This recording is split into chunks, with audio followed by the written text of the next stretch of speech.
So we talked about tweening briefly.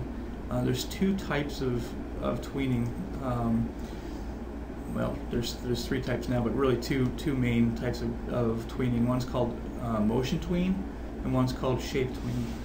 Motion tween only works on symbols, and shape tweens only work on shapes.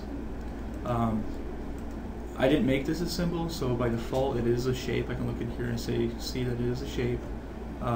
So I could create a shape tween with this object. And an important thing too is if you have multiple items, multiple elements that you have a couple that might be shapes and a couple that might be symbols, you can't have symbols on the same layer as shapes. They have to be on a separate layer. So if you're working with symbols as well, you always have to make sure you put your symbol on a separate layer. Again, I just created a new layer, and what it did is it created blank frames. It created a blank keyframe and blank frames for this layer because there's no artwork on that layer. So when I actually put artwork on the layer, it'll make it an actual keyframe and actual frames, and it'll change it from white to gray. So I'm going to just undo a lot of this because I'm going to go into the shape tweening input. Okay. Start with our blank keyframe here. I'm going to create my shape again.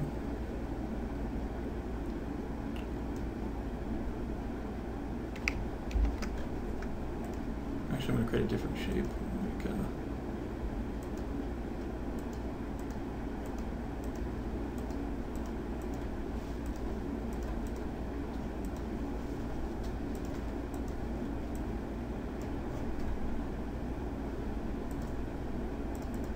I just took the pen tool and made a shape. The settings for the pen tool were that it didn't have a fill, but it had a white stroke, and basically I want it to have a fill, so I just double click on the fill. That's not working. Actually, I'll probably need to use a paint bucket, and I'll just fill it with black.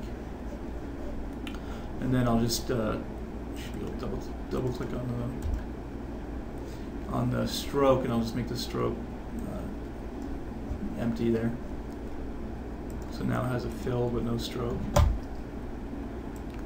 And then I'll make a keyframe at 24. We'll insert keyframe. So I just right click and insert keyframe. And then I'm going to just right click anywhere in between the two keyframes and go to create shape tween. And when you create a shape tween, you'll see that there's an arrow going across, and that denotes a nice clean shape tween, and it also turns it green. If you were to change this into a symbol, you'll see that this gets broken up now. That lets you know that you have a problem with your shape tween.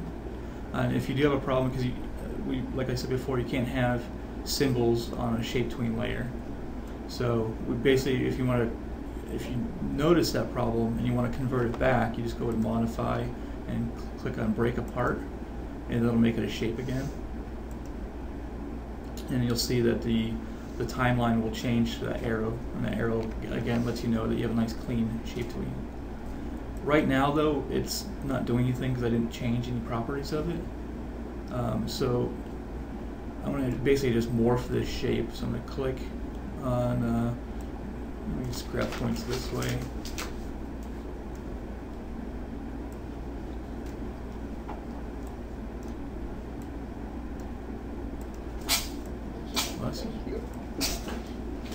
And so you're changing it in frame 24, right? Yes. So when you run that's the end result, correct? This is the end result, correct. A lot of times, though, you're going to be changing something into your final result. So you would create your final result, maybe a letter or something, and you would create your shape tween, and then you would change the first one instead of the last one because you want it to end up being your final result. It's kind of common practice with with animation is you generally start with something messed up and it ends up coming together to whatever you want it to be, logo or shape or whatever. So I just kind of messed this up a little bit, but you can see that now it's actually morphing and changing shape over time to be your end result. Now sometimes when you're doing this, in this case it's actually working pretty good, but sometimes you'll notice that the animation isn't quite working how you want it to be. Like for instance, maybe this point right here, this point, you can see that it's coming from that point there. Maybe you wanted to really have a really crazy animation, you want it to morph from this point over here, you would do what's called, you'd go to the shape menu and add a shape hint, and then you put this hint on a point, and it has a little letter A in there. You probably can't see that, but it has a little A in there. And then I'll go to my last keyframe and move it to where I want it, over here, and you can see that the animation changed drastically. So basically, from one point all Yeah, the way opposite to the next side. Yeah, it's saying this point wants to be over here. Right. So, Cool. and you can do that all the way around. You can just go back to under modify and go to shape, add shape hint, or it's Control Shift H. And then this is letter B, so we can put B over here, and then move it to the last keyframe, and then we'll put it somewhere over here. And you'll see it'll get really crazy. Okay. It can be a useful tool. So if you notice your animation isn't quite working out the way you want, you're going to want to use shape hinting to kind of conform it to how you actually want it animated. Okay.